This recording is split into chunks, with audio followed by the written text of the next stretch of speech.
Okay, good afternoon, everybody. And yes, please come in, grab a seat. There's still a few seats left. So it's a big pleasure to be back here on the stage. And today we are going to dive into hydrogen storage. And I think this is a very important topic. It's a key part of the European hydrogen strategy. We set very clear targets for hydrogen storage, and it is really an indispensable part of the puzzle to build the hydrogen economy. So we have a really very experienced and inspirational panel for you today to dive deeper into the topic of hydrogen storage, the barriers, opportunities. But first, it's my big pleasure to welcome a member of the European Parliament, Mrs. Hildegard Bentele. I hope I pronounced your name correctly. You have played a really very important role in building the hydrogen economy. You are really a big supporter for hydrogen in the European Parliament, and it's my big pleasure now to invite you to the stage and to provide your opening remarks for this panel.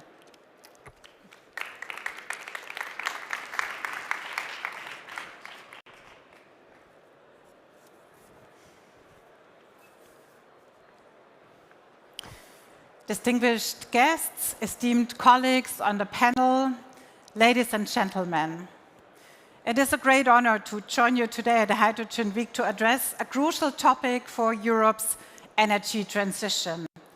Hydrogen as a cornerstone of energy system flexibility and the urgent need for a robust hydrogen storage strategy. Europe stands at a pivotal moment in its energy journey. Our ambitious climate goals and the accelerating integration of renewable energy sources are putting our energy system to the test. By 2030, the need for flexibility in Europe's power grid is expected to double, even under optimistic scenarios for grid expansion. This clearly demonstrates that electrification alone will not suffice to secure Europe's energy transition. Hydrogen provides a vital solution.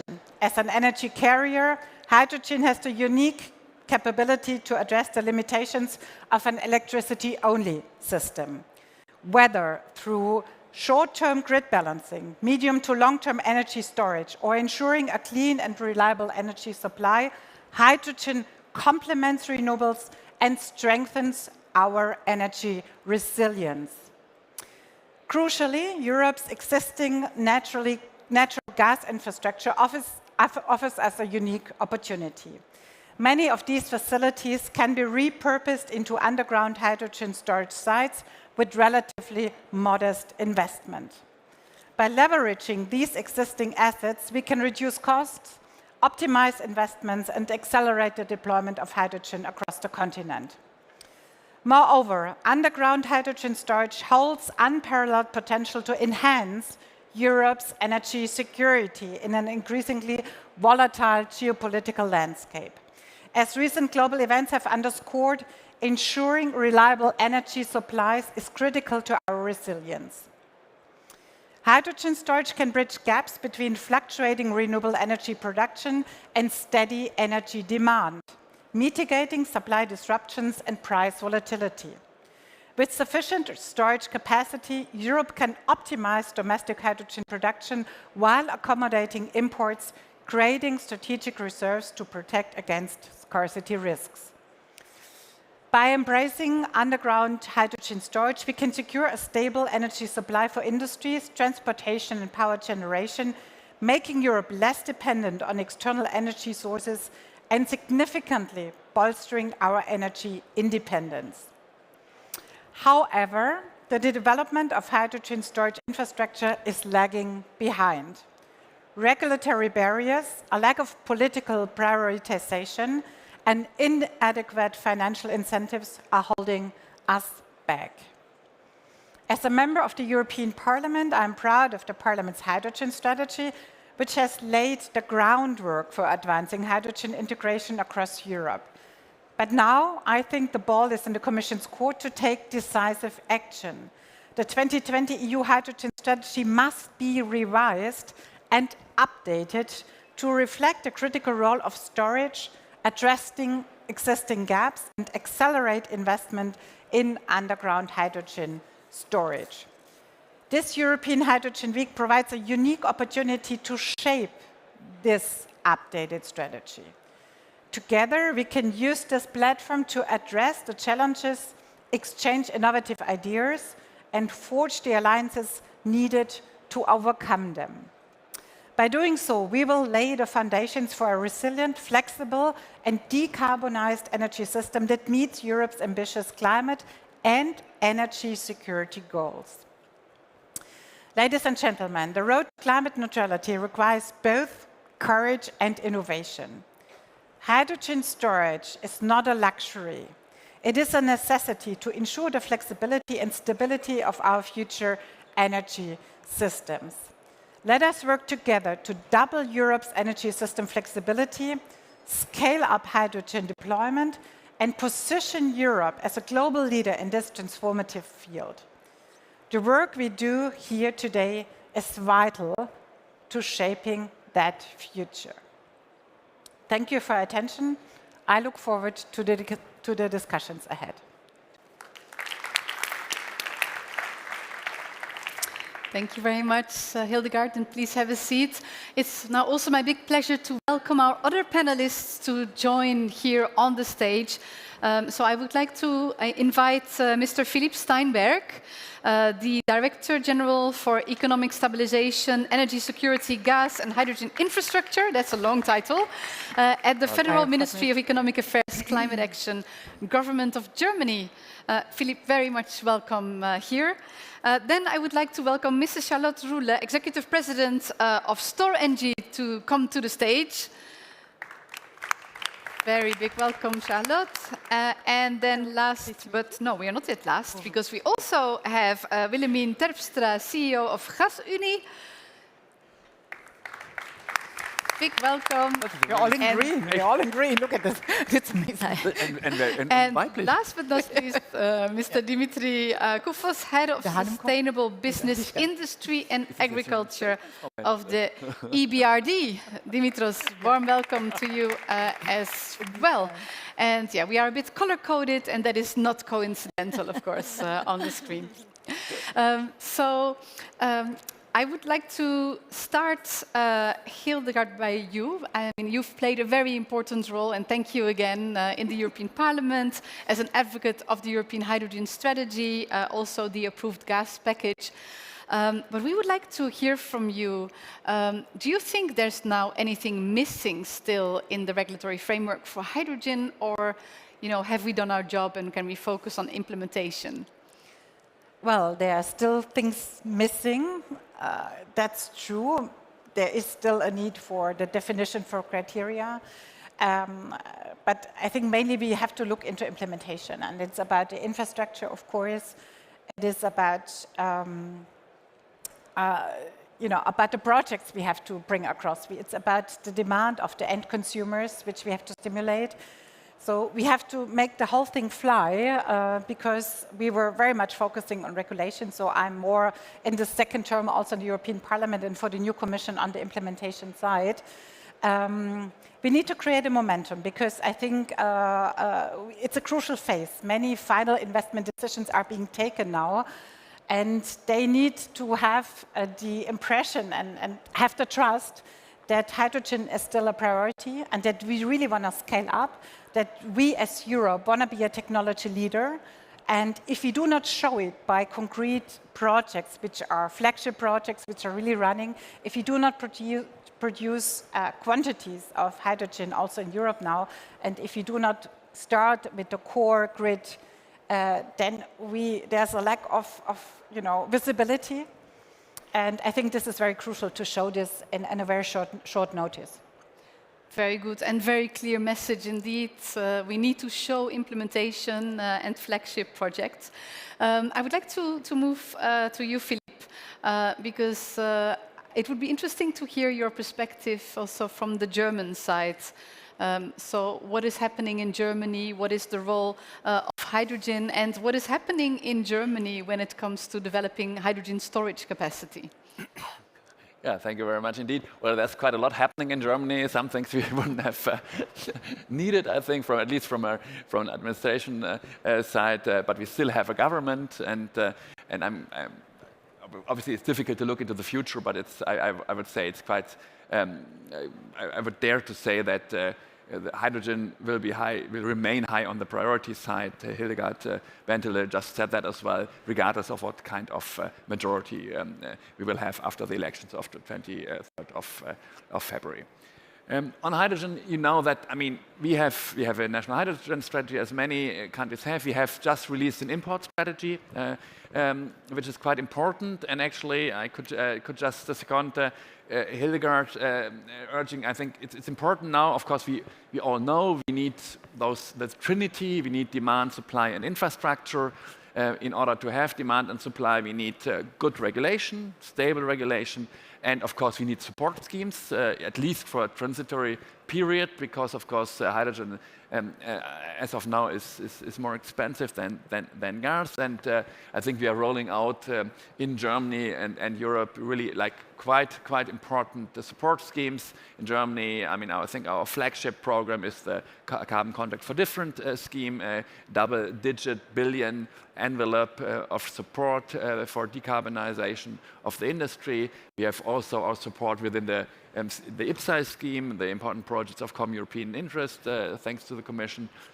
Our very German thing, the Kraftwerksstrategie, the power plant strategy. That means in the 30s we will actually roll out H2-ready power plants, which need a lot of hydrogen, and H2 Global, many other programs. But then, of course, infrastructure now really needs to come into the focus of the attention. And in Germany, we have just finished actually the framework of what we call the core network, the hydrogen core network, which is basically a 20 billion project, up to 10,000 kilometers of hydrogen pipelines, basically with an intertemporal cost allocation mechanism backed with the state. So basically, if everything goes well with the ramp up of the hydrogen economy, then this will be a privately financed project, and we just have modified the framework conditions a little bit and backed it with a state guarantee. And yes, storage, of course, is something which increasingly comes to the attention of policymakers. The truth is a little bit actually, I mean, I had to release, according to the coalition treaty, a hydrogen strategy. And I wanted to do this already back like last year. I want to do that. We launched, because I learned from our European partners, then I produced a green paper asking questions on storage. And actually what I got from the answers from the industry and the market participants were really, I mean, not satisfying, because hardly any question was answered. So when I ask about what do we need, what are the technical aspects, and there was only one agreement, that we need a lot of public money, a lot of subsidy. That was clear, but not even how this subsidy was needed. So basically what I did, really in close cooperation with the industry in Germany and the associations in Germany, I said, okay, we need more time. I commissioned more studies on all of these aspects, and now we are about to release something maybe before Christmas as a Christmas present, which is probably won't be a strategy, because we know it's a bit difficult at the end of a legislative period to say, okay, this is what I'm going to do. But I probably will call it like a reflection paper on a storage strategy, where we answer that. And besides many technical aspects, which are very important, how much storage? We need a lot of storage, probably like by 2045, more than 70 terawatts, according to our long-time scenarios. It's, of course, really the most important questions. Do we need state support, and what kind of state support? And the jury is still open. I still have not made up my mind, and it will be up to a new government to decide, of course, at the end of the day. We have a lot of support schemes, so probably we need another support scheme for storage, but it has to be designed in an intelligent way. Okay, well, that's really great news, and I love the fact that you're working on a Christmas present here and call it reflection paper. That's really great. Let me move to you, Charlotte, because you are working on a lot of hydrogen storage projects. and maybe you can already share some reflections that may also be useful maybe for the German reflection paper. Like, what are, you know, the lessons you learned so far with rolling out the hydrogen storage projects, and are there some specific barriers that you encounter that you think are relevant across the European Union? Thank you very much, and very happy to be with you today. Actually, there are indeed some barriers, and you mentioned some of them already. One is about the maturity, obviously, of the hydrogen economy, but that's something we can live with in a way. But that's one thing to have in mind. The second thing is probably, and I dare saying this is really changing now, a lack of, or a limited, I would say, a limited awareness from some public decision makers. And this is changing, but still, those two shortcomings, they were taking us to like 3 categories, if I could say it this way, of barriers. One is the lack of visibility. You explained it very well, actually. We need to have some visibility. You are working on the strategy for Germany, and that's very helpful to know what is the ambition, what are the targets. So I'm also president of Gas Storage Europe and among the founding members of the Alliance Hard for Europe. So we worked on a study. I always like to mention it because it was an important study performed by Artelis and Frontier Economics to assess what could be the need of underground hydrogen storage based on Repower EU, just to be clear on the assumption we took.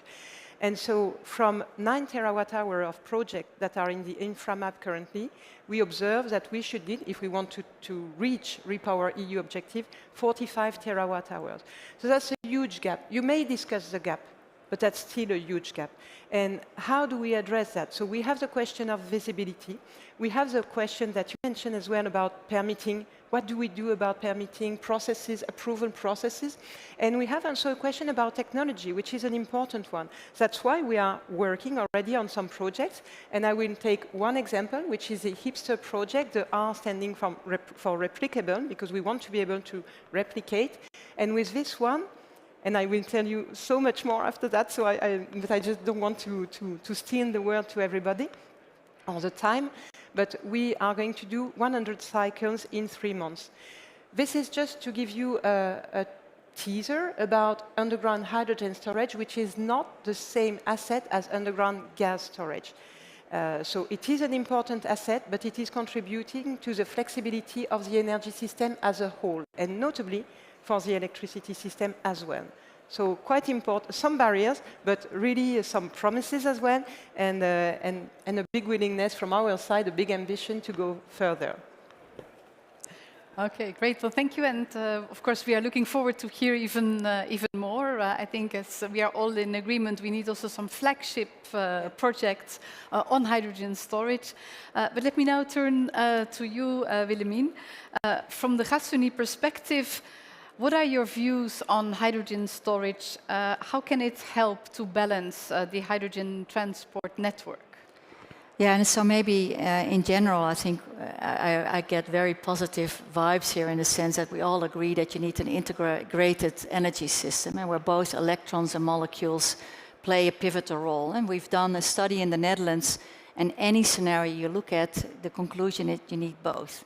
And I think that that's a very important conclusion, because it helps to set, okay, what is your overall vision for your energy system to keep it affordable? And I think particularly in the affordability and the resilience, what was mentioned, and the strategic storage as well, it's going to play a crucial role.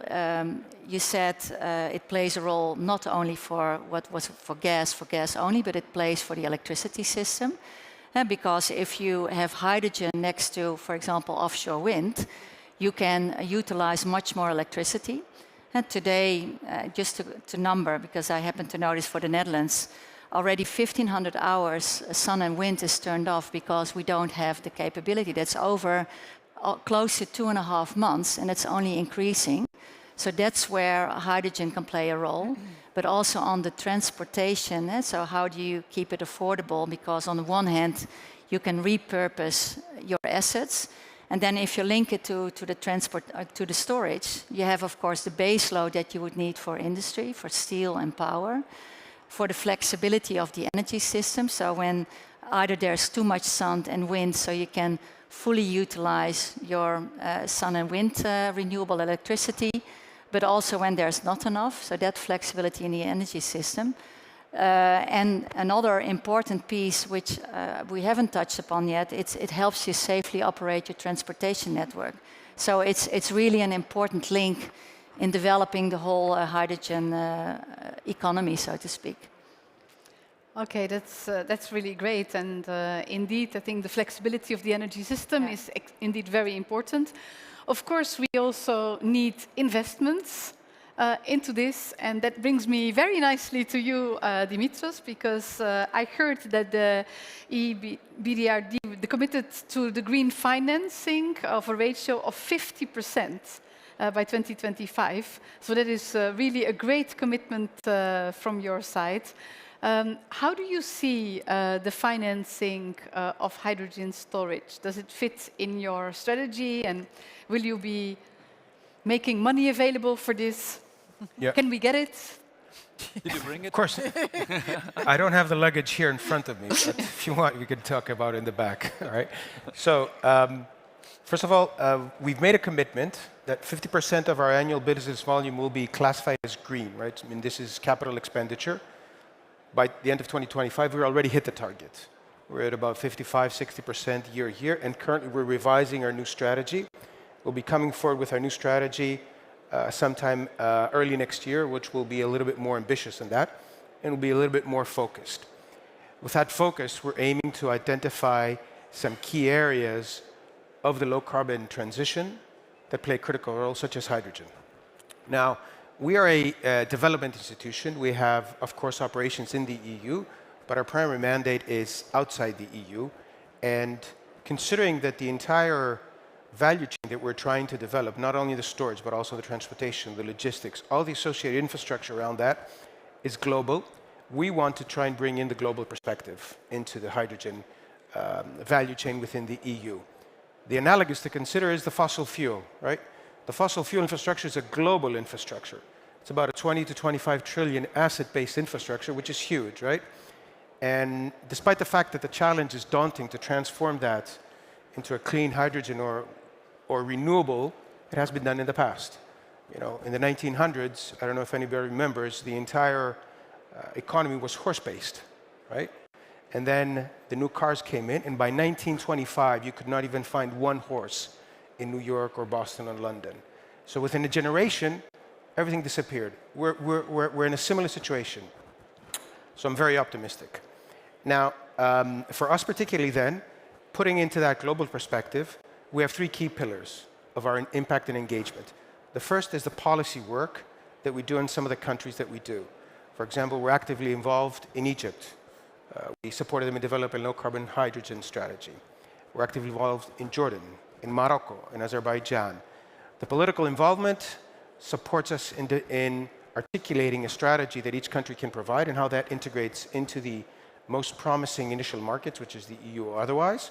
Secondly, the technical assistance that we can provide, right, in materializing projects. And on that aspect, we've been working very closely with some key EU institutions, such as H2 Global, and we've actually secured the first financing from H2 Global for a project in Egypt. And thirdly, most importantly, is the financing that we bring.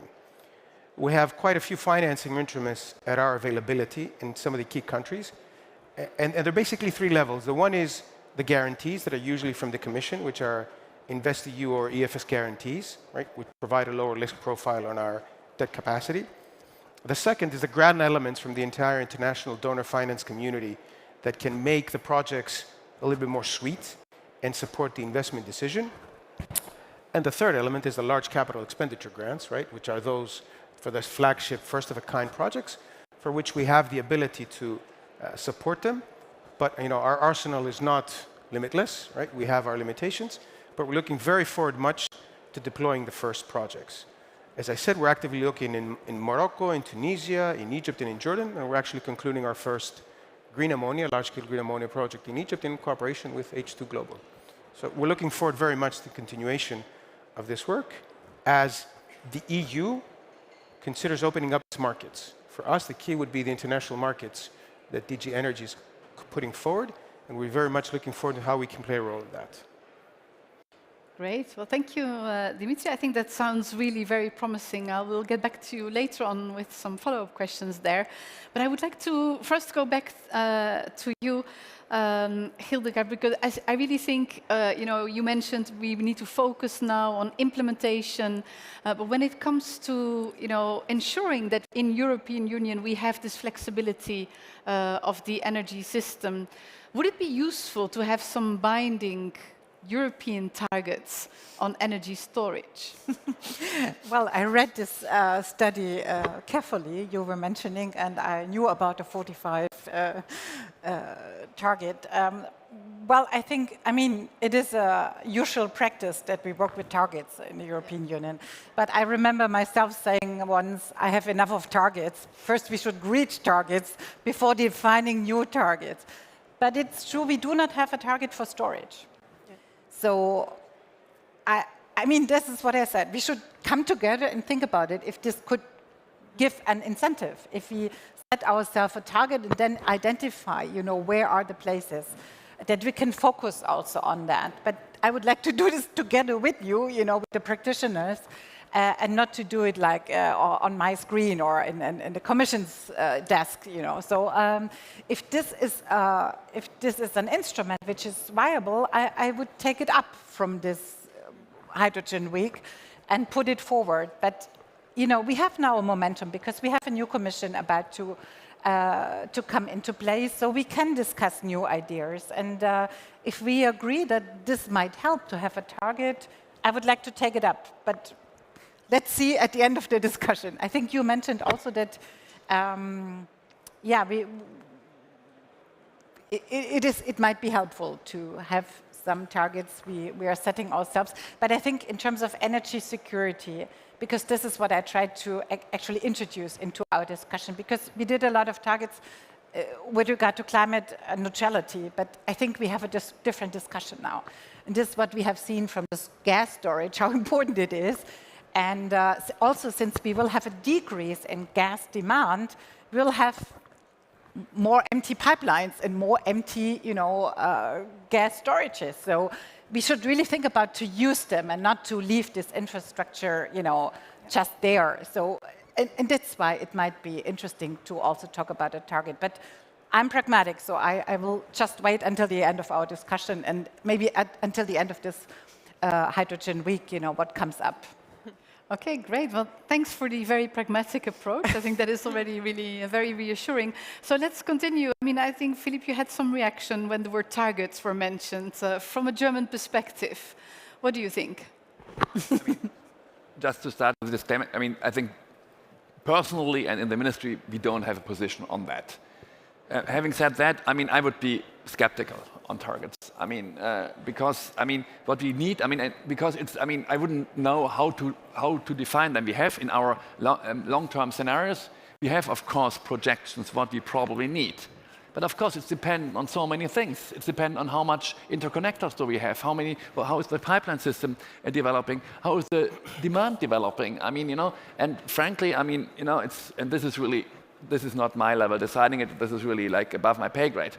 But a bit. I don't know. I don't want to get you wrong, but in Germany there was a certain tendency, when we didn't reach our last targets, like concerning climate goals, CO2 reduction, we just we set new targets, even more ambitious, without really saying how to reach them. That's a bit dangerous to say that, but that's at least my perception. And here, frankly, once again, on the storage strategy we are working. I rather want to define like instruments helping companies to actually implement storage. If it's another subsidy instrument, then be it so. Then I'm ready to develop it. I developed the financing mechanism for the core network. Actually, I asked companies, wouldn't it be clever to include storage in the intertemporal cost allocation mechanism of the core network, because then you would have had it. But then, because of many reasons, I don't want to go into detail, but it had to do something in my personal, humble perception with a certain political reasons concerning different associations pursuing different goals in Germany. So we didn't do it, at least a portion, because then it would have been easy, you know, it would have been just the whole mechanism, the state-backed guarantee, the intertemporal cost allocation mechanism would have been valid for the storage as well. But relevant player didn't want it. That was actually the only consensus I got actually from my green paper. Please don't do betriebsnotwendige Speicher, you know, storage which is necessary for the. So really on targets here, I mean, once again, there's no government position, there's not even a position of the ministry. But personally, and I haven't been approached. Actually, even the German association in the German debate, it didn't play a role up to now. I'm confident to say that. And frankly, let's talk about instruments, and let's not talk about targets and instruments to help it. I'm really not the one micromanaging things. I really think there was a tendency to micromanage too much in Germany. So targets can be helpful if you don't want to say you need to do this and this and that. That's fair enough.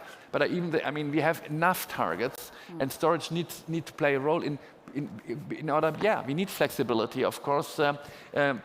We need resilience, and those are the targets, and they are enough. But that's a preliminary view. Once again. Very clear. Charlotte, do you agree? What are your views on this as practitioner? Actually, and maybe weirdly enough, I tend to agree with both of you, and I will explain why. We need instrument. We definitely need instrument, and we are talking about essential infrastructure. And that's why I would argue as well that we need target, or at least an ambition that is clear enough for us to develop. But I love the way you were presenting it, Hildegard. The point is, how do we build this ambition? Where does it come from? It doesn't come from an Excel sheet or whatever. That's not the point.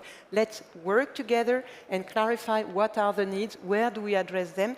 And an additional point that is very important to me is that, and we push that with Hard for Europe Alliance, is that we need KPIs that we follow and we review on a regular basis.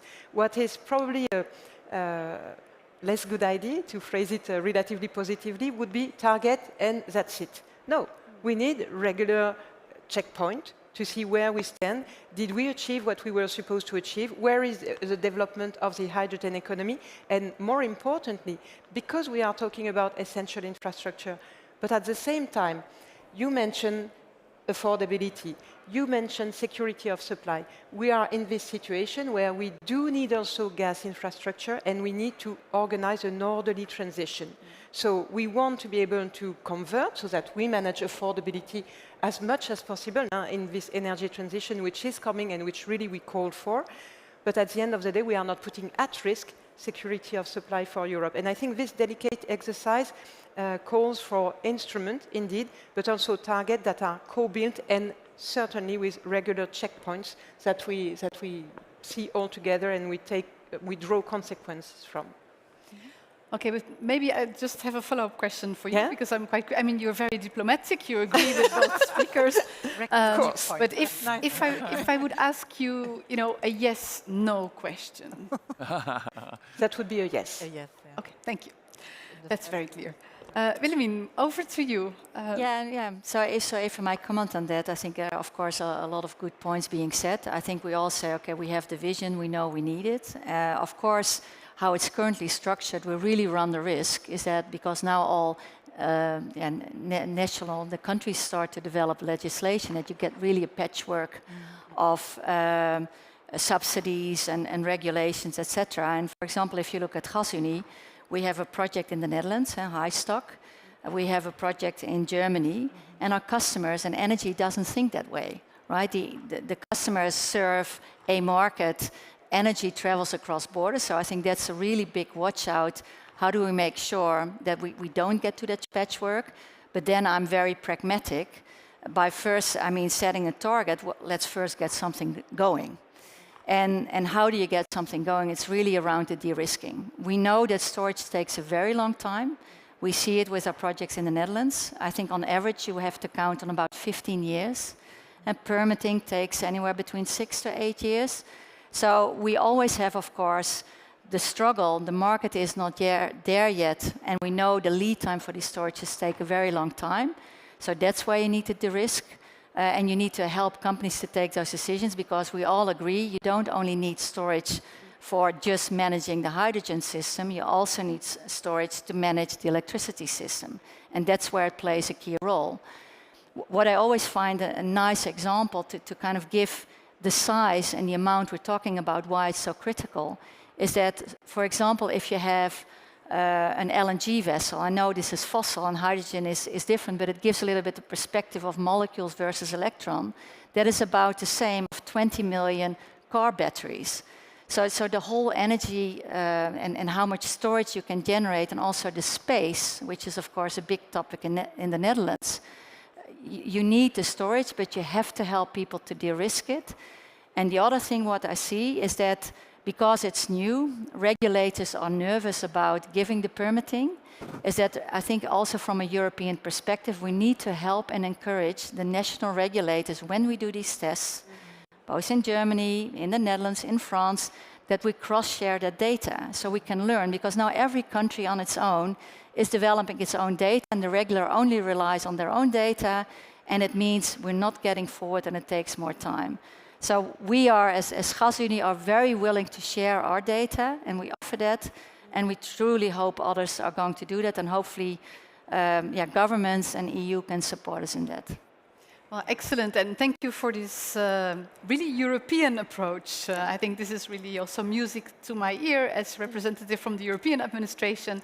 And here, I think one of the key messages is, of course, that we want to build the hydrogen economy in Europe, accelerate in Europe, and also create growth and jobs inside the European Union. So collaboration and sharing data is very important. But another thing, and now I'm turning to you, Dimitri, which is very important, of course, is that money flows faster to companies. And I think that is a criticism we often hear also from the European Union side, that it takes a lot of time. Somebody here in the panel mentioned the important projects of common European interest, that of course are really important, but I think on average they take like 5 years to materialize, so that is a really long time. And I was wondering, Dimitri, do you have some ideas on how we can really speed up also to make sure that that money reaches the companies faster? Yeah. So the money flow, right, concerning that we're in a new market, is obviously not that easy. But the EU has put forward some critical parameters that would support the disbursement of this. Let's say the Net Zero Industrial Act, the hydrogen valleys, all those supporting policy environments that can enable faster permitting, faster operation licensing, faster execution, right? Now, we're at the beginning of this journey, right? That will provide some indication and some signals to the financiers, such as us, that things are moving in the right way. And hopefully, the deployment of these projects within a 2-year cycle, if I understand that's the maximum they could go before permitting has to be approved, will speed up things and will provide the comfort to us to support them and disperse the funds. But not only that, from our side also, we have the standby facilities ready, right? But because keep in mind the size of these projects and the challenge is quite daunting, we have to be mindful that we're not in a situation to deploy investments one after the other, simply because there are credit mechanisms, there are credit KPIs that we have to also adhere to, right? In order to be able to maintain a good financial position. But nonetheless, the overall approach has been quite streamlined from the first time, a few years ago up until now. We have the EU Hydrogen Bank, we have the auctions. The auctions move forward. There was the international auction from H2 Global. Based on that, we deployed capital immediately. So things are moving. And with some of the key financial instruments coming forward, such as the Hydrogen Bank opening up to international markets, I think we would have more support and decisions would be made faster then. Because from a financing point of view, there are 3 key elements which go a bit back to the target. One is supply-demand, right? And the supply-demand is related mostly to the offtakes. For us, we need a critical understanding of the offtake, longevity, and price. The second is the cost structure, right? You use the analogy of the LNG, right? If you go simply to the hydrogen market or any other renewable market, we simply don't have that comparator, and therefore we can't really price it, benchmark it, okay? And the third element is the long-term forecast, right? We don't have visibility on that. Now, we are entering into an era where some of these are being developed in front of us, and hopefully we'll have the ability to support the projects more easily in the future. Excellent. Thank you so much for these insights. I have a last question for all of you, and there, you can answer the way you want. But let's imagine that we would want to develop a European strategy on hydrogen storage specifically. What would be the key ingredients that you would like to see in such a European strategy? So I give you a few seconds to reflect, and I would like to know what you would put in, not what you would not want to see in there. So kind of like some key ingredients. Who would like to start? Philip. I can start. So I mean, I think obviously we need a discussion on the necessity of storage, what kind of the technical aspects of it, what kind of storage is needed, what cavern storage and other possibilities. Is that possible? The second, I think, I mean, what I perceive as the most, I mean, what is most demanded is of course a discussion on the need for support, for state support schemes, and there we need a discussion on is there market failure and what kind of additional support schemes next to all the other schemes we already have. This is a discussion we have. I think those are the two, I mean, most important elements. Instruct markets, market participants, what is our perception of what do we need, what are the technical benchmarks, and then what is the state prepared to do, and what is the necessity for the state to do. Excellent, thank you. Would you like to add some more ingredients to this European strategy? I think I would jump on what Wilhelmine said. I think it's about data. We need data. Where would be sites, where would be, and then I think we need also specifications, as you said. How to repurpose a salt cavern or an old gas field. I think that's very important. And then I think then a lot depends on how much hydrogen we have available and how much we can store. So I would leave it there, but I would develop it with the business, because we should not invent something which doesn't relate to the need and to also the scaling up. So, but I think we should lay the foundation that we have a better view and do better, previsions, what is needed. But I would enhance also the aspect of security, because not to use renewable energy is terrible, and to curtail and redispatch. I think this is really a waste, a terrible waste. And also,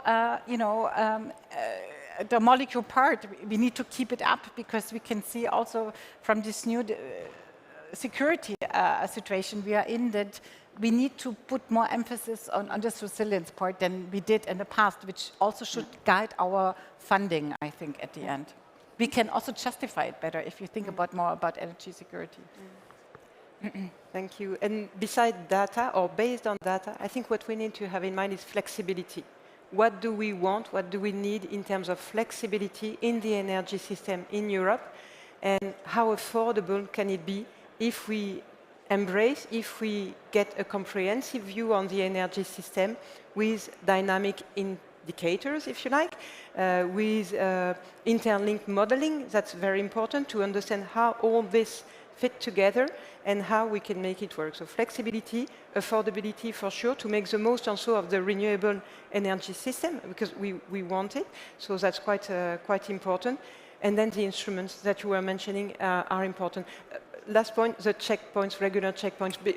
Maybe don't write too much, but then we have regular rendezvous and we can check on the technology, on this, on that, and how it evolved. Yeah. Okay. Yeah, no, I like the checkpoints. I think that's very pragmatic. But so if you look at what would we need, I think, of course, let's say you talked about reutilizing gas fields. We're actually still quite far away. So that's where you could basically work together and have innovation funds to help reutilize gas for offshore gas fields or onshore gas fields for hydrogen. That's one. Two, you have to have a clear combination of the access of the electricity market versus the access of the hydrogen market. I think that's what you talked about on the flexibility. And I think the security of supply, which is very, very critical, which is sometimes forgotten, and you mentioned it, thank you for that, is around, okay, if we really see it as critical for Europe, then you have to really do the de-risking and maybe take a little bit some of that funding away from national governments to Europe and make it easy.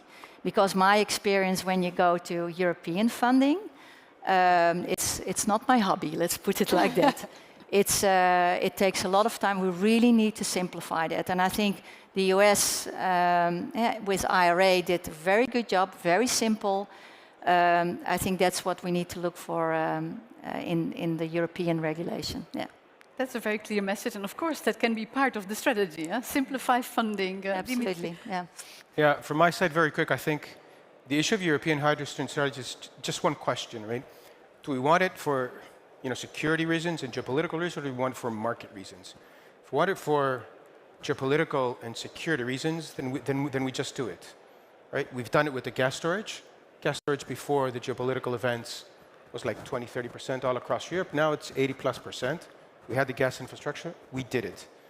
Similar with the fossil fuels, right? Every country in the member state has a 90-day compulsory stock. Even the US, they have strategic stock. You just do it. It's just a political decision. But if you want it more for the market reasons, we have 3 key elements we need to understand. One is the price, how we price it, right? And that's where the comparator against LNG is. Where is it more cost competitive?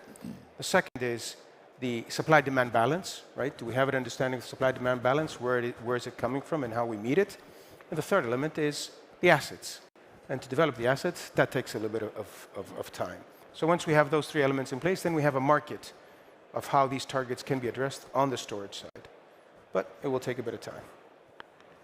Great. Well, thank you very much. I think we have had a very interesting discussion with loads of ingredients for a future strategy. Let's have a big hand for our panel here, please. But don't go away, don't go away. Please stay seated, please stay seated. We're not yet there, we're not yet there. No, it's now my big pleasure because we will end with a keynote.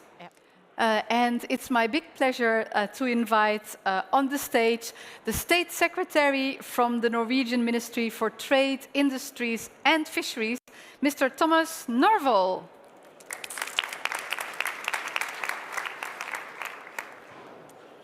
Well, thank you for that, and thank you so much for the opportunity to close this session on clean hydrogen storage in Europe. And let me also thank the participants in the panel for interesting insights. I really think that you have moved us a little bit ahead in the process. Your discussion have given us a clear picture of both the possibilities and the challenges in the key part of the hydrogen value chain. Energy is at the very heart of the cooperation between EU and Norway, and it has been for quite some time. The last couple of difficult years have truly shown the importance of this cooperation. As we strive for energy security and sustainability, hydrogen produced with low or zero emission have emerged as a promising solution. It will be a tool that we need in our toolbox on our way to carbon neutrality.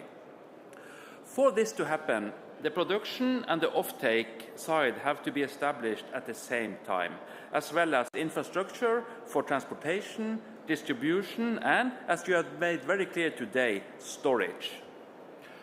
The Norwegian government sees hydrogen as an important part of Europe's energy transition.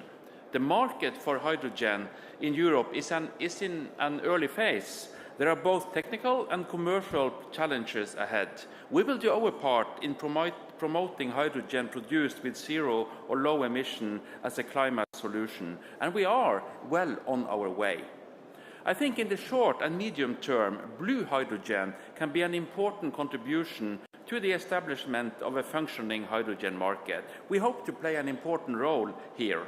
We produce natural gas close to the European market, and we have the competence needed in CCS. Already, we have almost 3 decades of experience with safe and permanent storage of CO2 in the Norwegian continental shelf. Norwegian industrial actors are therefore well positioned to take the role as suppliers of technology, expertise and equipment to hydrogen value chains. Our Northern Lights project is the world's first cross-border transport and storage facility for CO2. It is completed, and it is ready to receive and store CO2.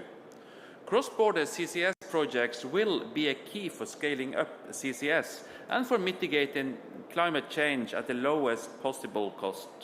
We reached an important milestone when we signed bilateral MOUs with the Netherlands, as well as with Denmark, Sweden and Belgium on cross-border transport of CO2 for permanent storage. But what about green hydrogen? Can we play a role there as well? In fact, we have strong traditions and a lot of experience and know-how in this field. Green hydrogen has in fact been produced in Norway for 100 years already. But if you're going to produce green hydrogen on a larger scale, it will require large amounts of renewable power. We have a solid base of renewable power, mostly hydro, but there are plans to double our capacity through offshore wind. However, both in the EU and in Norway, establishing enough capacity, it will take time. Therefore, green and blue hydrogen should not be competitors. The two production methods go hand in hand. What matters most in an early phase that we are in is to establish a viable hydrogen market. The focus should be to produce enough volumes of hydrogen with low to zero emissions at the lowest possible cost. In the longer run, as renewable power production increases, the volumes for renewable hydrogen will also increase. So, to sum up, if hydrogen is to become the solution we all hope and we all work for, we have to develop the entire value chain. The production and the customer side have to be developed, whether it is for domestic use or for export, and infrastructure and storage cannot be forgotten. Establishing a hydrogen market cannot happen in isolation in each country. It must be developed across borders. We share ambitious goals for climate action. We share ambitious goals for the green transition, and it's important to ensure the energy security, as is affirmed by the EU-Norway Green Alliance. So, ladies and gentlemen, let's us join forces to shape a hydrogen-powered future in Europe. Thank you so much for your attention. Thank you.